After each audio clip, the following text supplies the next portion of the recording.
Amigos y amigas, bienvenidos una vez más a esto que es Sin Juicios ni Prejuicios. Tessie Ortiz, buenas tardes, buenos días, lo que sea, ¿no? Buenas noches. Bueno, para nosotros es noche ahorita. Hoy vamos a platicar de un tema que inevitablemente, por el cual todos vamos a pasar. ¡Todos! Y esto se trata de la muerte. Un tema muchas veces tabú. Un tema que tiene muchos juicios y prejuicios, pero ahorita vamos a hablar de ella sin juicios ni prejuicios. Exactamente. Y bueno, pues vamos a empezar platicándoles que vamos a estar basándonos en un libro de una psiquiatra suiza, ¿no? Así es, se llama Elisabeth Kübler-Ross, que es como la pionera de la tanatología moderna. Fue la que concluyó que había 5 etapas en el duelo. Maravilloso. Tiene libros extraordinarios. Yo la conocí a ella, tuve el primer contacto con su obra cuando leí un libro que se llama Cómo sanar un corazón roto. Sí. Ese libro lo leí porque murió mi prima hermana y yo era como mi hermana. Entonces, leí ese libro porque dije, necesito sanar este corazón roto, ¿no? ¿Cómo lo hago? Y ese libro menciona en varios capítulos a Elisabeth Kübler-Ross. Y luego ya leímos este libro que se llama... Death, así nada más. Death, The Final Stage of Growth. Que en español vendría siendo Muerte, la última etapa del crecimiento. Exactamente. Y usted va a decir, ¿cómo crecimiento si es muerte y ahí se acaba, o sea, game over y la cosa acabó? Pues no, al parecer las cosas apenas empiezan cuando probablemente no sabemos, no estamos ciertos de que haya algo después de la muerte, a menos de que por cuestiones ideológicas así lo crean. Pero científicamente no hay nada comprobado que haya otra vida después de la muerte. Yo en lo personal, yo sí quiero pensar que hay algo más allá y pues es algo muy personal. Así como ustedes, si tienen alguna cuestión personal que crean, pues está padre, ¿no? Pero el crecimiento es para la persona, y lo comentan en este libro, si se da cuenta de que dice, va a morir. Si eres tan suertudo de saber que vas a morir, fíjate nada más. Si eres tan suertudo de saber que vas a morir, tienes el último chance, la última oportunidad de crecer. Porque mientras estés vivo, la vida se trata de crecer. El crecimiento es condición para vivir. Y la última etapa de crecimiento, pues es tu muerte. Es la última. Ya, independientemente de que crean que hay vida o no después de la muerte, según ella puedes tener mucha suerte porque hay gente que en 2 semanas crece mucho más de lo que creció en toda su vida, por ejemplo. Y también dice que la muerte de un ser querido le permite al que se queda crecer. Crecer, claro que sí. Y eso yo creo que por experiencia propia lo podemos decir, ¿verdad? Obviamente hay muertes repentinas, a mí siempre se me quedó muy, muy grabado en una ocasión cuando la vez pasada platicaba que yo me había quedado sin caminar, el neurocirujano que me atendió, él había perdido a su hijo y a su esposa en un accidente. Se fueron a Disney manejando, regresaron y pues así cansado se quedó dormido, volcó el carro, murieron los dos. Imagínate la culpa con la que vivió durante muchos años, que de eso también vamos a platicar el día de hoy. Pero bueno, si usted le da cosita hablar de estas cuestiones de la muerte y de cómo se vive estas etapas de duelo y estas cosas, usted específicamente tiene que quedarse en este programa. Así es que bueno, pues los invitamos a que nos sigan en redes sociales y todo esto. El día de hoy vamos a hablar acerca de la muerte y de este libro que vendría siendo The Final Stage of Growth. Sí, Death, The Final Stage of Growth. Maravilloso libro, maravillosa autora, si pueden, léanla. Y es que lo que dice ella es que la muerte no es ningún enemigo a derrotar, ni ninguna prisión de la cual escapar. Al contrario, se puede convertir en nuestro mejor aliado.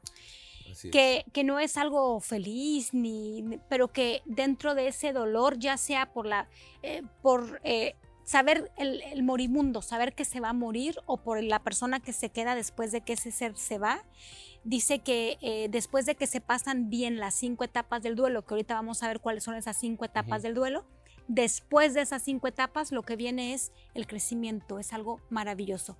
Y te voy a hacer a ti la pregunta, porque tú perdiste a tu esposa, ¿no? Sí. Ella estuvo del lado de moribunda, o sea, ella le dijeron, ella sabía que se iba a morir, ella sabía que tenía cáncer y que en algún momento iba a morir. ¿Tú ¿Tú crees que has pasado las 5 etapas del duelo de las que ahorita vamos a hablar? Sí, claro. Sí, Sí, definitivamente. Yo creo que y es tan acertada la descripción que da este libro acerca de las etapas, o esta psiquiatra acerca de las etapas. Pero antes de eso, no podemos empezar un programa sin la definición del diccionario del diablo. El diccionario del diablo, que se lo recomiendo mucho, las definiciones más chuscas y sarcásticas que hay. No voy a definir la muerte, porque aparte el diccionario del diablo no define la muerte, pero sí define la palabra vida. Y dice que la vida es una especie de salmuera o poción, una especie de salmuera espiritual que preserva al cuerpo de la descomposición. Vivimos en diario temor de perderla. Cuando se pierde, sin embargo, no se le echa de menos. Bueno, ahorita que me preguntabas acerca de esa situación, yo la primera muerte dura que sufrí fue la de mi bisabuela. Ya estaba yo casado, de hecho, cuando murió mi bisabuela. Tenía también todos los años que podía tener una persona. Está ya muy grande, murió por su edad y así. Después muere mi papá, una relación en la cual yo me quedé con ganas de seguir más adelante. Yo me acababa de reencontrar con mi papá hacía 6 años y empezamos una relación muy padre, cargando con culpas y con miedos y con cosas. Seguimos adelante la relación, se muere. 6 años después de reiniciar una relación más estrecha. Después, bastante tiempo más adelante, muere mi esposa, que es la pregunta que me decías. Cuando llegamos a Estados Unidos, la llevé al médico y me dijeron, ¿sabes qué? Pues lo que tiene es cáncer. Y fuimos al hospital, me dijo, tienes que irte al hospital ya. Fuimos al hospital y cuando me dijeron, ¿sabes qué? Pues sí, tiene cáncer y le quedan 2 semanas de vida. Uf. Así me lo dijeron y le digo, pues ¿y usted en qué se basa? Que 2 semanas, ¿cómo? Recién llegados a Estados Unidos. Y me dice, mira, lo que pasa es que ella tiene tumores aquí, y no hay manera de que sobreviva eso más de 2 semanas. Esas 2 semanas se convirtieron en 3 años. Wow.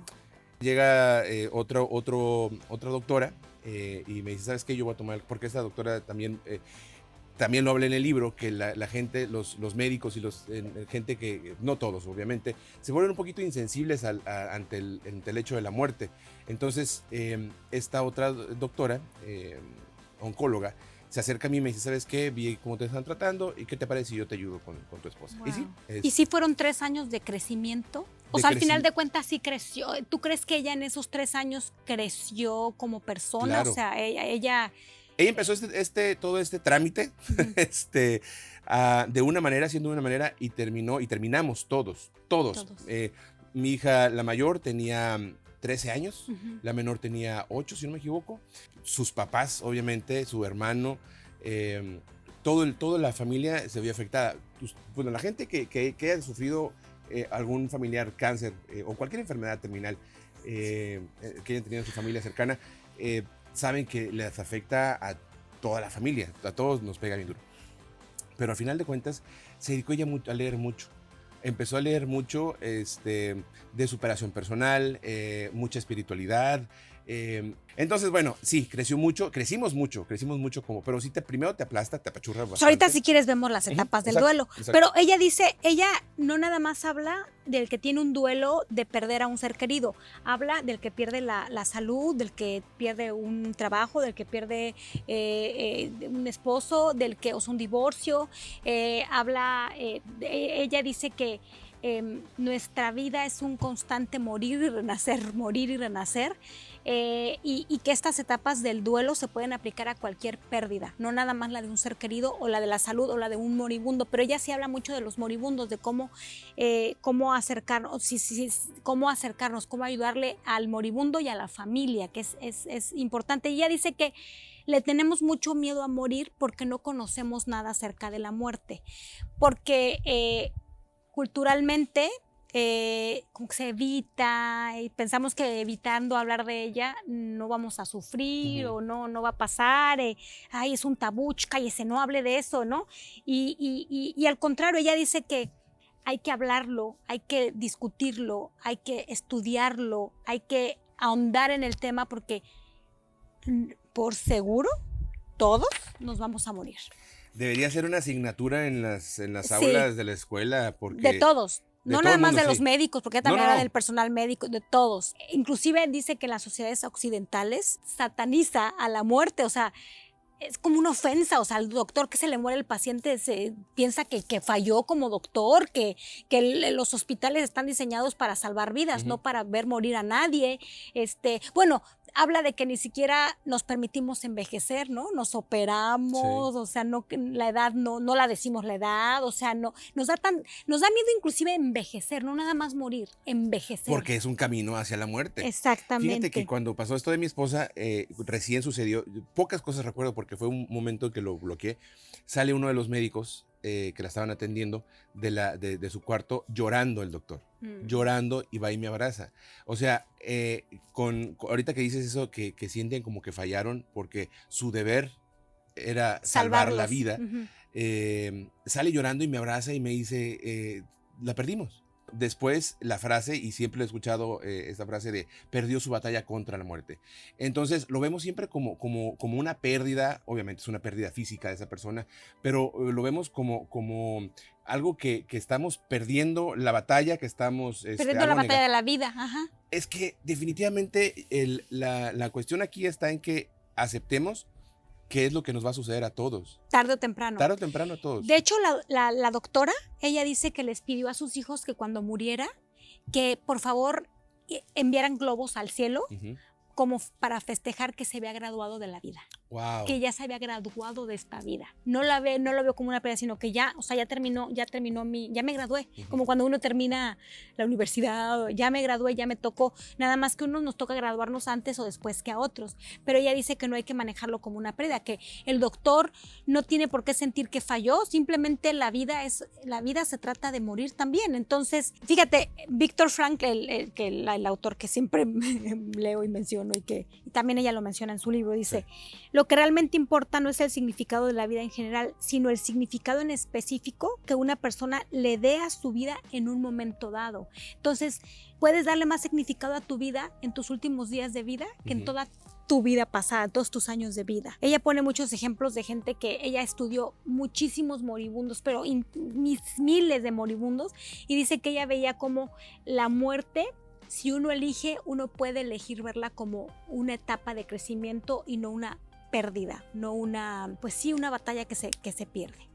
Fíjate que cuando yo estaba yendo a mis terapias después de lo que pasó, me decía una de las psicólogas, imagínate la vida si todos la viéramos con ojos de muerte. O sea, si todos pensáramos o estuviéramos conscientes de que nos vamos a morir, ¿cómo llevaríamos a cabo nuestra vida? Y me preguntaba, una de las pláticas fue, ¿tú qué harías? Diferente para poder, si supieras que te vas a morir.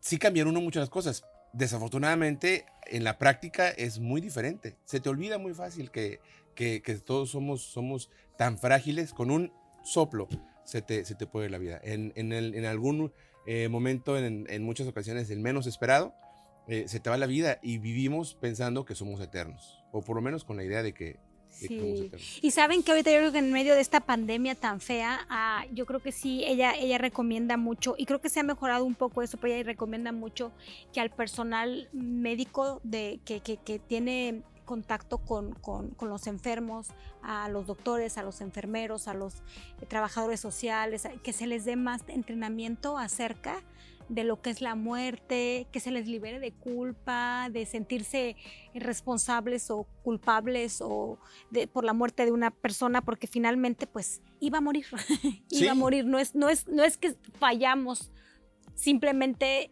nos graduamos de esta vida. Tarde o temprano a todos nos va a pasar. Fíjate, ella nombra una oración que yo la otra vez lo platicaba con uno de mis cuñados, con Estefan, curioso porque el ser, o sea, no es religioso ni nada por el estilo, pero comentábamos, le dije, ¿cómo te sientes con esto de la pandemia? Tenía mucho tiempo sin verlo. Y me dijo, ¿sabes qué? Yo no sé cuál dice esa oración que hacen los alcohólicos anónimos, dice, pero me gusta más que ni el Padre Nuestro, que dice, Señor, dame serenidad para aceptar las cosas que no puedo cambiar, el valor para cambiar las cosas que sí puedo y la sabiduría para reconocer la diferencia. Ujú. Y esto implica, pues él está hablando de la pandemia, ¿verdad? Y esto también es en relación a la muerte. No lo podemos cambiar. ¿Lo puedes cambiar? No, definitivamente. ¿Puedes no. cambiar el hecho de que vas a morir? Pero podemos cambiar el hecho de cómo vemos las cosas. Ajá, pero hay que aceptarlas. Ujú. Y para aceptarlas hay que conocerlas. Yo no puedo aceptar algo que no conozco. Por Claro. eso la psiquiatra habla muchísimo de hablarlo. Es más, dice que cuando un moribundo está a punto de morir, es muy necesario escucharlo, de cómo te sientes, porque dice que regularmente no queremos, y eso ahorita me platicas cómo lo Ujú. pasaste con tu esposa, no queremos hablarlo, o sea, como que el silencio incómodo, ninguno de los dos quiere hablar de lo que pasa porque tenemos miedo de lastimar a la otra persona, uno con otro, o sea, si el enfermo habla de su enfermedad, de lastimar a su familiar, y si el familiar habla de su enfermedad, de lastimar a su enfermo. ¿Tú cómo manejaste esto con tu esposa? ¿Lo hablaban? Hubo O una sea, etapa en que no. Hubo una etapa en que se mencionaba, bueno, lo mencionábamos todo en positivo, de que todo va a estar bien, yo creo que sí era necesario para darnos fuerza sí. en mencionar esto en positivo siempre. Ujú. Después empezaron las malas noticias y cosas así, y ya evitábamos hablar de ese desenlace, porque pues no es padre, no era divertido hablar de ese tema, porque O sea, lo evitaban. lo evitábamos, Ujú. a pesar de que estábamos rodeados de hospitales, de doctores, de la idea, cada quien seguramente, pero actuaban, bueno, ella actuó mucho con sus hijas, conmigo, con la familia, Como si no pasara nada. no como si no pasara nada, pero sí con una actitud muy positiva, o sea, al final de cuentas. Pero sí hay un punto que se evitan esas Pero situaciones. sí, en algún momento hablaron de lo mal que se sentían los dos, Sí. de que sabemos que el final se acerca Sí, ya y sí. que, o sea, en algún momento, y eso les ayudó. Nos ayudó a desahogarnos porque lo teníamos atorado. Ujú. Nos desahogamos en esa ocasión y no se tocó mucho más el tema. Más que en alguna o que otra, por ejemplo, en algunos momentos que ella estaba muy cansada y yo le decía pues que tu decisión de no ir al médico ahorita es debido a muerte. Tu decisión de no hacer esta situación puede ser debido a muerte. O sea, porque yo le entendía perfectamente, Sí. pero bueno, no podía ponerme en sus zapatos porque no estaba sufriendo lo que ella, pero sí me podría imaginar el dolor tan intenso que puede estar sufriendo, ¿verdad? Sí, pobrecita. Y la psiquiatra dice que para que un moribundo, porque pues así no es la palabra, ¿no? Un moribundo pueda sobrellevar mejor su camino de crecimiento, se le facilita más cuando no hay dolor físico, cuando está como, o sea, hay gente que no tiene síntomas, ¿no? O que no le duele tanto Ujú. el cuerpo, o sea, lo físico dice que sí, la gente que batalla mucho con el dolor físico también batalla mucho como para encontrar aceptación y crecimiento, porque es que estar batallando con dos cosas al mismo tiempo. Sí. Vamos a ver qué te parece de las 5 etapas del duelo de las que habla la doctora Kübler-Ross. Ok, va. La primera que tú hablaste que es cierto es la negación. Ajá. Es que esto no me puede estar pasando a mí, o sea, esto no. Y dice que es sumamente importante, como tú dices, como para amortiguar el fregadazo de que tiene cáncer o ya se murió su hijo o su hijo. O sea, esto, acuérdense, aplica para cualquier duelo. ¿Sabes qué? Ya nos divorciamos, nos vamos a divorciar. O sea, la pérdida, la etapa es la negación de no, o sea, no lo puedes creer, estás como en shock.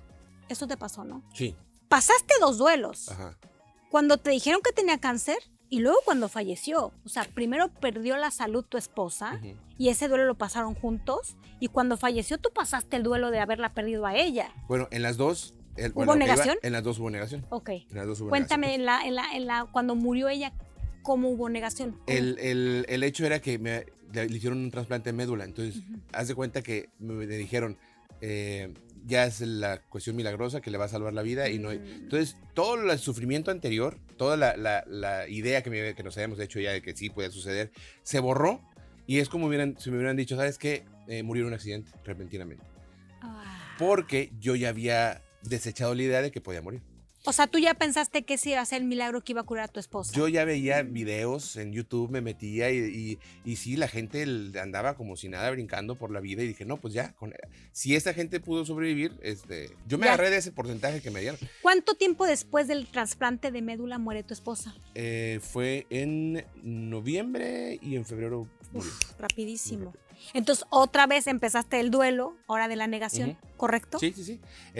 Y también y esas etapas de la rabia, el enojo, que es la que sigue. Es la que sigue. O sea, después de la negación viene coraje, ¿no? El coraje. Primero es ¿por qué a mí? O sea, no a mí, sino a mí. Y la siguiente es ¿por qué? ¿Por qué? Jodidos a mí, ¿no? ¿Por qué me está pasando a mí? Dice que es muy común que el blanco principal sea Dios. Sí. Pero no, en mi caso no sucedió así. Yo nunca le reclamé a Dios por... Pero sí te estabas enojado. Pero estaba enojado con la situación en general, de que ¿por qué? O sea, ahora sí que también que estábamos. O sea, para mí ya ya había yo desechado la idea de la muerte y de repente que me sorprenda con esto, fue un golpe muy duro. Entonces, ya el enojo era de... Pero ¿cómo? Lo sentías como injusto. Exacto. Como injusto.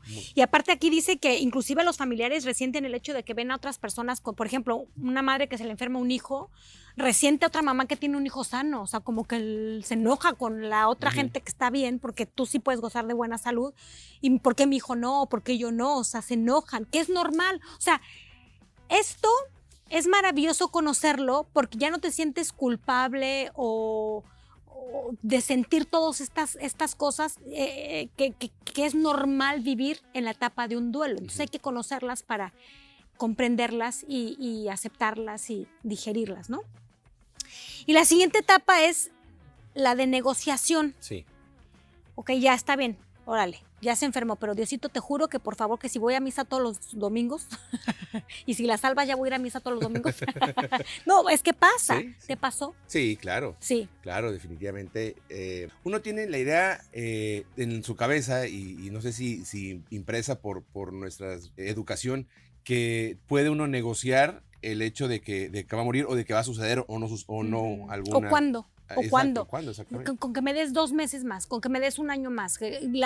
Los que ya perdieron al ser querido dicen que esta etapa no es de que hay, sino que, ¿y qué hubiera pasado si yo le hubiera dado el otro medicamento en vez de este? Sí, y bueno, y ojo, respecto a lo que uno promete y pide y reza y esas cosas, yo no quiero decir que sean en vano porque la fe es muy importante en estas situaciones y en todas, ¿no? Pero uno se puede culpar de lo que sea muy fácilmente. Uno puede llegar a la conclusión de que tuviste la culpa de algo muy fácilmente, porque tú trabajas en tu cabeza de que es que si hubiera hecho esto, si esto lo hice mal y esto, al final de cuentas, todo se pudo haber ido por cualquier otro camino. Yo me prometí a mí mismo no culparme de nada porque iba a ser una vida muy miserable la que yo. La siguiente etapa es la que se llama depresión y aclara la psiquiatra que no es una depresión clínica, que es una sensación de vacío profunda, un conjunto de emociones de profunda tristeza, pero no llega a ser depresión clínica. Se puede volver una depresión clínica si uno se atora ahí, o sea, sí se puede volver a, pero si la vives bien, puedes pasarla, esa etapa. ¿También pasaste esa etapa en los 2 duelos que tuviste cuando se enfermó y cuando falleció? Sí. Yo siempre lo he platicado cuando les comento esto. Bueno, quiero nada más aclarar que esta no se trata de lo que me pasó a mí, pero es la experiencia por la que siempre nos basamos en un libro y platicamos de experiencias que hemos tenido nosotros. Pero compartir la experiencia ayuda para que otra gente vea cómo pasaste tú las etapas y demás. Lo que pasa es que a veces pensamos que no nos damos derecho a sufrir, no nos damos el permiso de sufrir, no queremos que los demás se den cuenta que sufrimos y creo que estamos Ella cerrados. dice que es totalmente contraproducente. Si no enfrentas tu dolor, que aparte es parte de ser humano. O sea, el ser humano no nada más tiene las emociones de alegría y de euforia. El ser humano necesita vivir toda la gama de emociones. Porque dice que si no las vives, entonces te causan enfermedades, te causan ansiedad, te causa depresión profunda. O sea, tienes que vivir tus emociones. Tú pasaste esta etapa de depresión en los 2 duelos que tuviste. Encerrado. No, en el primero no. En el primero no. En el enterarme, dices. Sí, cuando te enteraste, No. o sea, ya ves que viviste 2 duelos, cuando te enteraste de que tenía cáncer y luego cuando se murió. Sí, Esta etapa de depresión, solamente me dio cuando murió. solamente cuando murió. Sí. Ok. Y fueron exactamente 3 días. Que el último día fue cuando mis hijas, pues, de 8 y 13 años, brincoteaban por la casa sin problemas y son dueñas de la casa y no había ninguna...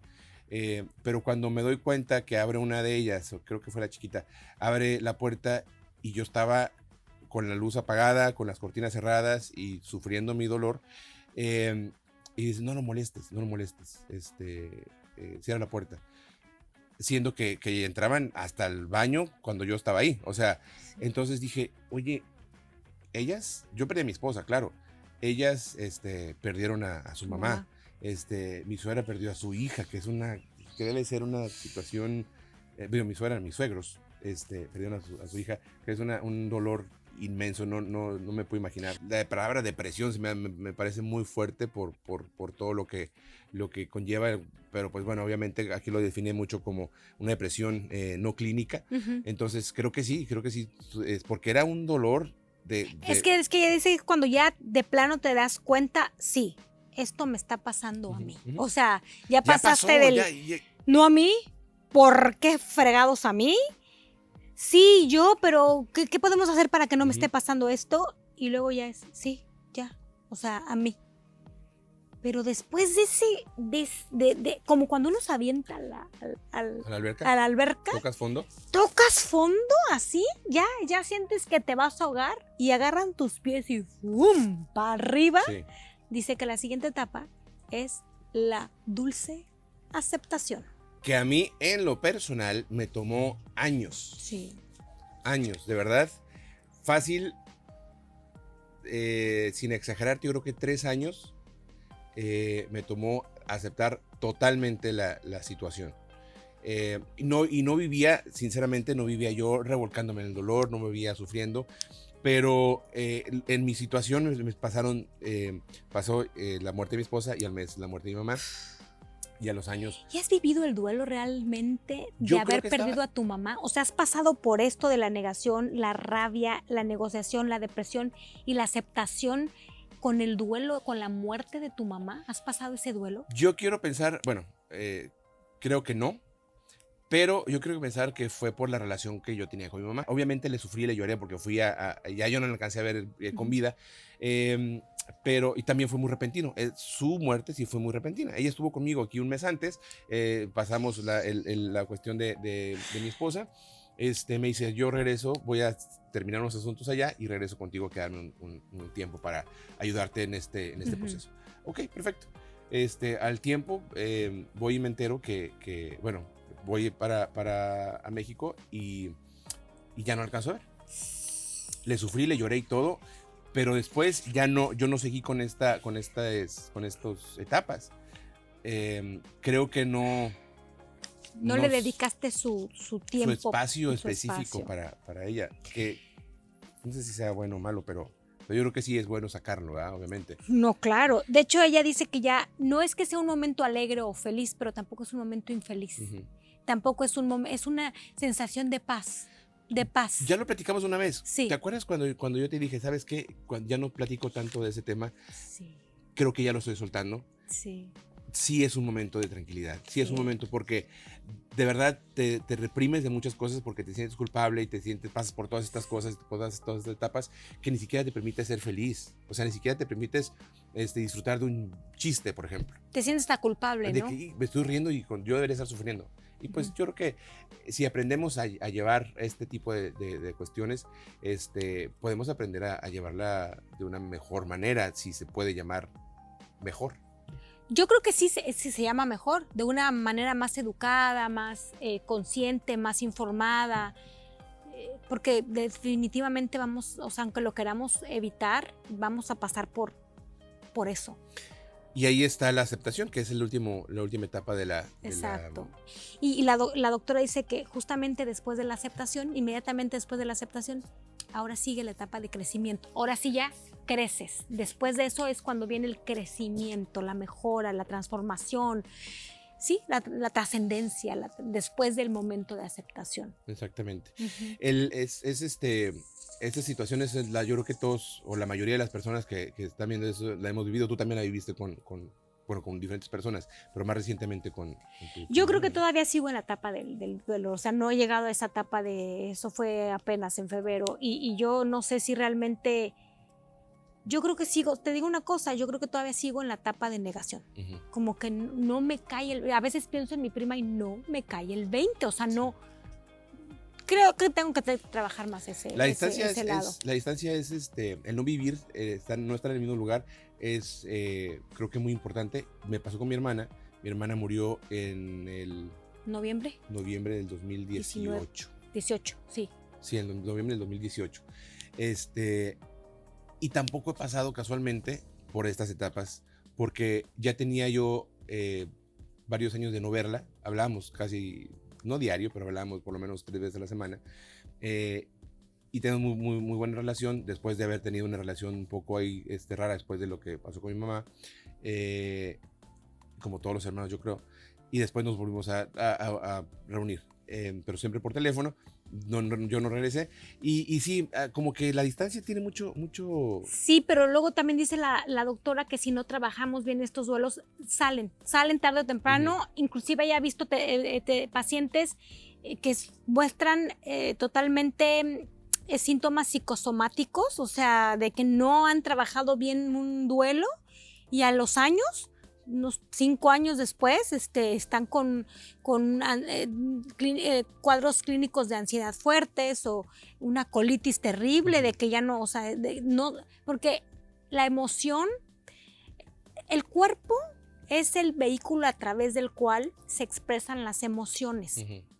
La sonrisa, tú puedes ver, no importa qué idioma hables, no importa qué cultura tengas, la cara, el rostro de la emoción es la misma para todas las culturas. Tú puedes saber cuando un asiático está triste y tú puedes saber cuando un europeo está contento, o sea, la cara, el rostro de la emoción es la misma para cualquier tipo de cultura o religión o idioma y demás, porque el cuerpo es el vehículo a través del cual expresamos las emociones. Si tú no canalizas, si tú no expresas la emoción, el cuerpo la va a sacar de algún lado, como pueda, pero la va a sacar.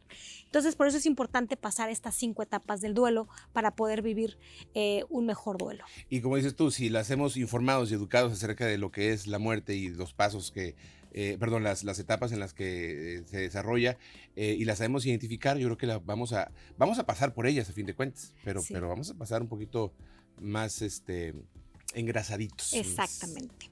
Fíjate que curiosamente la cultura sí influye mucho en la manera en que vives tu duelo. La Ujú. religión, la cultura, bueno, la religión es parte de una cultura, pero tu cultura puede hacerte más duro o más llevadero el proceso del duelo. Nunca es divertido, pero más duro o más llevadero. Por ejemplo, mira, los polinesios, algunos grupos polinesios dicen que realmente la vida acaba a los 40 años. Ya vale, gorro. Que a partir de los 40 empiezas a morir. O sea, tu vida acaba a los 40 y a partir de los 40 vas muriendo. No me simpatizan los polinesios. Ya, yo estoy a punto de morir. Disfrútame porque estoy a punto de morir. Esta psiquiatra, la autora de este libro, estuvo conviviendo con muchas comunidades de Alaska, y ella se sorprendió mucho porque, por ejemplo, si una persona que sabe que va a morir, que no muere repentinamente, sino sabe que va a morir, ellos mismos preparan trámites, escogen la caja, todos los trámites mortuorios que tienen que realizar, los hacen ellos mismos. Participan en la planeación y todo eso. Exacto, Qué exacto. fuerte. ¿Tú te imaginas planear tu velorio? No, es que sería muy raro. O sea, digo, obviamente Para tiene nuestra que ver cultura. Exacto, tiene que ver con la cultura. Ujú. Y les preguntan algo muy importante. ¿Qué quieres? ¿Tú qué quieres? Tú, que vas a morir, ¿qué quieres? ¿Y cómo lo quieres, no? Wow. Debe ser muy fuerte el Sí. decidir acerca de esas cosas. O sea, Claro. no sé, yo a veces uno, dependiendo obviamente de las culturas, pues sí te ríes o tratas de hacer bromas acerca de la muerte, o por ejemplo dicen que la cultura mexicana es muy, ahora es que muy llevada con la muerte. Tenemos el Día de la Muerte, de los Muertos, festejamos mucho la muerte, pero creo que es nada más por encimita, porque en realidad sufrimos mucho con esas situaciones o la queremos hacer a un lado. Es más, mejor nos reímos, no, no hay que llorar, pero es que la muerte hay que llorarla, o sea, hay que, por ejemplo, los judíos, fíjate que me llamó muchísimo la atención cómo, y la autora dice que, digo, aunque tienen sus razones religiosas, la manera en la que los judíos llevan un duelo es psiquiátricamente sano. Digo, del punto de vista psiquiátrico, ¿no? Sí, claro. O sea, claro, tienen sus cosas religiosas, el por qué no es psiquiátrico, sino religioso, pero ahí lo que caracteriza al duelo en la cultura judía es la simplicidad y el realismo, y que además tienen que expresar sus emociones de manera abierta, pública, nada de, o sea, lo hacen de una manera en que se aseguran de que se está viviendo intensamente cada etapa del duelo. Y lo llegan a, de hecho, antes de que muera alguien, si sabe que va a morir, tratan de hacerle lo más libre de ansiedad su proceso. Le dicen que se exprese, lo escuchan, no sin opinar. Dime qué sientes, cómo te puedo confortar. Hablar de su proceso es importante para la cultura judía. La característica del duelo judío es que sea lo más simple posible y lo más realista posible. Ellos no gastan nada, no es nada ostentoso las cuestiones del funeral, nada de una cajota. De hecho, los entierran en sábanas, en sábanas de lino, sin caja, o sea, los avientan así, no hay funeral, no hay directa, se mueren, bueno, al menos que caiga en sábado, pero se mueren. Y entonces, cero, o sea, lo contrario aquí, ¿no? Aquí es al revés, aquí lo que entre más gastes, yo creo que para mitigar la culpa o el coraje o el enojo. No creas, de hecho la doctora dice que gastan mucho en eso. Para mitigar culpa y coraje contra el muerto. Pero la autora dice que estos sentimientos ambivalentes son totalmente normales y que hay que entender que son normales para no irse como burro desbocado a gastar cientos de miles de pesos o dólares en un funeral para mitigar esos sentimientos. Porque aparte dice que si no te permites sentir estas emociones, que pero sumamente importante expresarlas, porque si no luego van a provocar problemas psicosomáticos, o sea, se te manifiestan, tienes que permitirte, no callarlos. No, y aquí las empresas funerarias hacen su agosto de esas emociones que son perfectamente normales. Sí. Bueno, mira, los judíos dividen su dolor, digamos, ella lo explica, en 3 días de dolor profundo, o sea, como que es simbólico, pero así es, o sea, 3 días de dolor simbólico en los que el cuerpo luego de que fallece se lleva al panteón judío y gente especializada ahí lo lava, le cose, le pone ahí algún ritual y los consanguíneos tienen la oportunidad de meterse a ver, pero sin maquillaje ni nada, o sea, meterse a ver lo crudo que es. Y fíjate, yo estaba totalmente en contra de rituales así, pero la doctora dice que es sumamente importante verlo, o sea, ver que está ahí para que tú te enfrentes con lo que está pasando y pases la etapa de la negación. Sí. Porque dice también que cuando no te toca ver a la persona porque falleció lejos de ti, porque no pudiste ver el cuerpo, porque no tuviste la oportunidad, que te cuesta más trabajo pasar las etapas del duelo. Y aparte ahí dice que la persona que está ahí, el rabino, no sé qué, le dicen, o la persona que lavó el cuerpo, cuando entra alguien le dice, arrepiéntete y pide perdón. Y que esto es muy importante de alguna manera porque en ese momento todos, no importa qué tan bueno, qué tan malo fuiste, si tienes algo pendiente, arrepiéntete y pide perdón porque vas a enfrentar culpa. O sea, no importa qué tan chido fuiste, tú vas a tener culpa porque es normal en el proceso. Sí. Entonces ahí te dicen arrepiéntete y pide perdón para que como que sientas que de alguna manera limaste asperezas con esa persona, le pediste perdón, cierra ciclos, exactamente. Luego de eso vienen los 7 días de aflicción. Los hombres se desgarran Vestiduras. creo que también las mujeres se desgarran las vestiduras. Fíjate, tapan todos los espejos para que no te distraiga para que no veas tu dolor, o sea, que tú lo sientas el dolor, porque a lo mejor si te ves al espejo, no te distrae tu dolor, no te permite sentir por cómo te ves. Fotografías también tapan, ¿no? No, fotografías, cuadros y todo eso. No pueden cocinar, les tienen que cocinar bueno, ahí te digo que sí es medio machista, muy machista esa cultura, pero como si las mujeres no sufrieran, ¿no? Pero las mujeres se van a cocinar y los hombres se tienen que quedar ahí, los tienen que alimentar y nadie le puede dar, no, ellos no pueden hacer nada más que estar sentado ahí en el piso, o sea, en lo más bajo, para que tú enfrentes tu dolor. Y luego son 30 días de reajuste gradual. En esos 30 días de reajuste gradual, los hombres no se pueden cortar el cabello, ni las uñas, nada, o sea, ni rasurarse, nada, tienen que andar ahí todos sandrosos, pastrosos. Y ya después tiene la obligación de su primer corte pagárselo a alguien más. No, él no lo puede pagar de su propio dinero, porque eso representa de que ahí hay alguien contigo para acompañarte en tu dolor, para hacerte sentir mejor. No lo debes de pasar tú solo. Estas etapas, independientemente de la religión o la cultura, sí, no se deben pasar solos. No. La autora habla de que desde que nacemos necesitas de alguien para nacer. Tu mamá, y bueno, y tu papá en algún momento, ¿verdad? Si el papá no, necesitas de otra persona para venir a este mundo. Entonces, no se deben de pasar estas etapas solos. Y luego vienen 11 meses de recordar y sanar. En esos 11 meses de recordar y sanar, se va al templo para orar, para hablar con tu ser querido. O sea, estás en contacto todavía, recordando, pero ya de una manera. Entonces, a mí me llamó mucho la atención esto del duelo judío, y no lo dije a lo mejor como así tal y como es, porque pues no lo conozco muy de cerca, ¿verdad?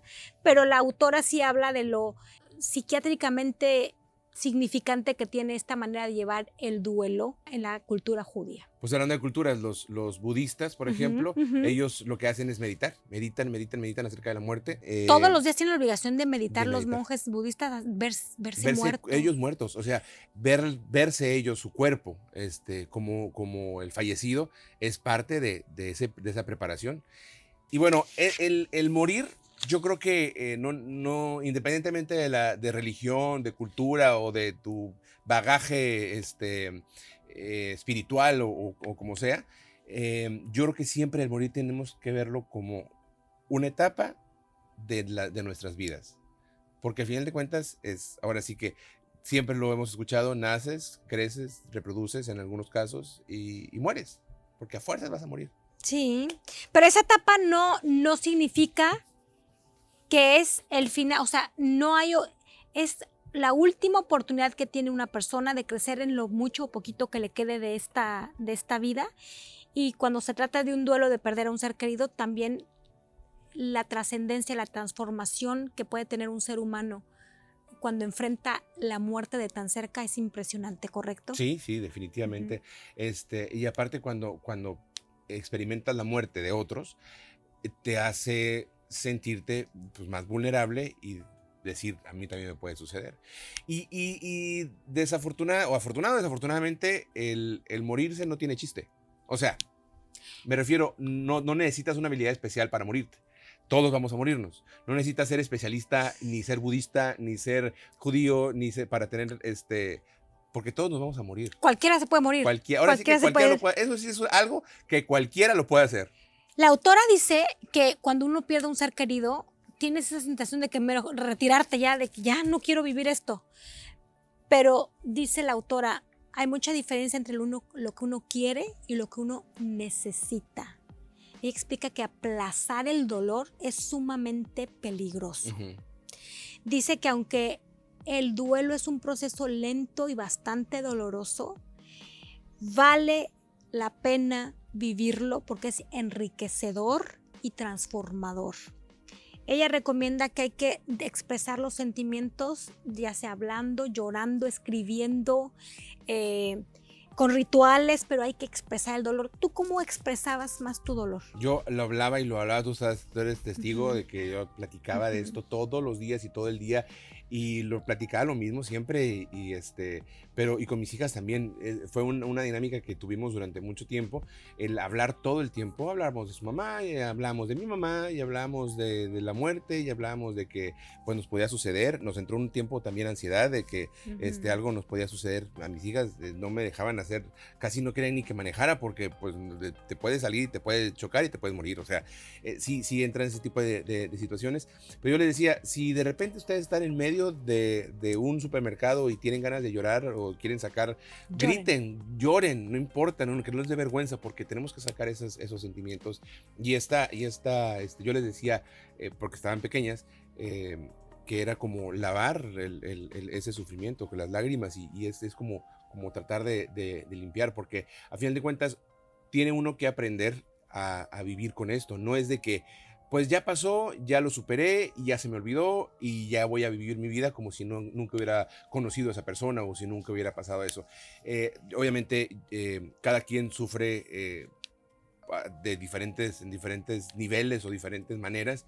Yo no me puedo poner en los zapatos, por ejemplo, de los papás de mi esposa, el sufrimiento de perder un hijo, por ejemplo. Claro. Tampoco me puedo poner en el sufrimiento de mis hijas de perder a su mamá. Claro. Pero yo tengo que vivir el mío y tratar de ser empático con los demás. Sí, porque también pasa mucho que hay familias en que el papá no se permite vivir el duelo porque no vaya yo a entristecer a las niñas, o sea, y es muy importante, ella dice, que a los niños se les involucre en todo, o sea, que se le hable de la muerte a los niños, porque nuestra cultura también es de, no, el niño llévatelo al entierro, no va, al funeral no va. Es importante que los niños tengan la conciencia acerca de la muerte, también sumamente importante.